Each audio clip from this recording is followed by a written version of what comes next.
Members of Congress on both sides of the aisle have shown an outpouring of sympathy in the wake of the former president's death.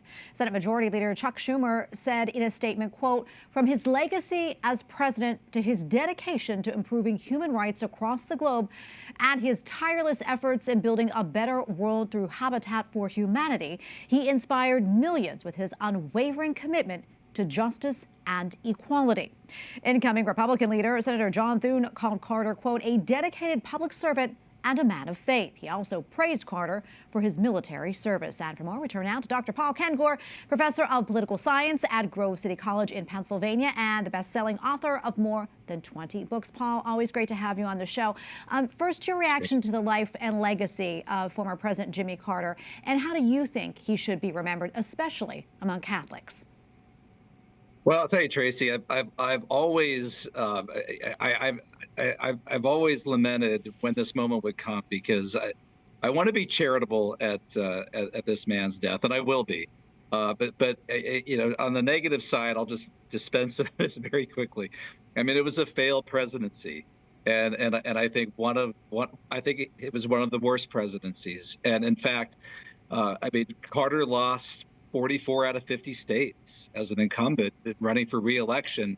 In a three-man race, he lost 51 to 41%, 489 to 49 in the Electoral College. I mean, 44 out of 50 states. So, I mean, his repudiation, I think, is an indication of that. And I think it's also one of the reasons why he became one of our best ex-presidents, because he felt this repudiation that he always wanted to sort of make up for later, which is not to take away from the fact that he was a humanitarian, he was a strong Christian.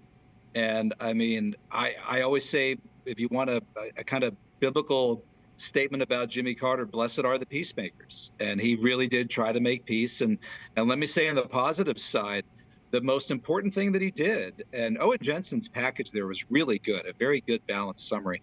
But the most important thing that he did was he made peace between Israel and Egypt, Menachem Begin and Anwar Sadat, and the Camp David Accords.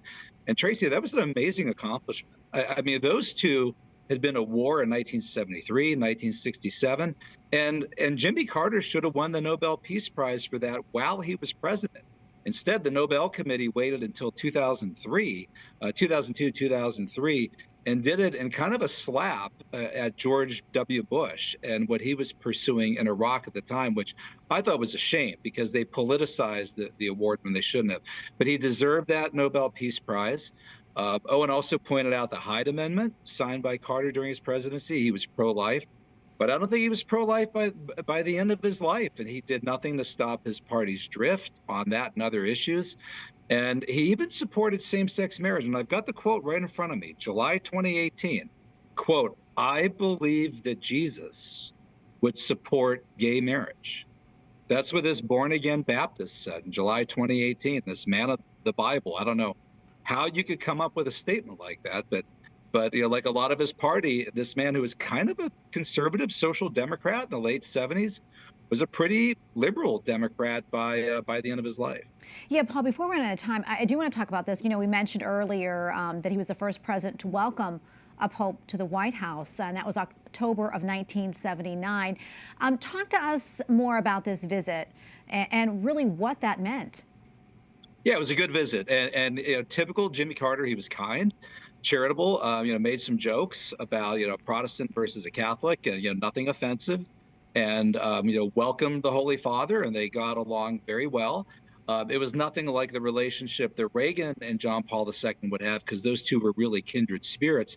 In fact, Carter went in December 1977 to Poland, John Paul II's homeland, and really made some astonishing, really pretty outrageous statements about communism there, that if Cardinal Wojtyla was paying attention, was probably offended by those statements. But when they met in the United States, Carter was kind and gracious and charitable, as he often was with people.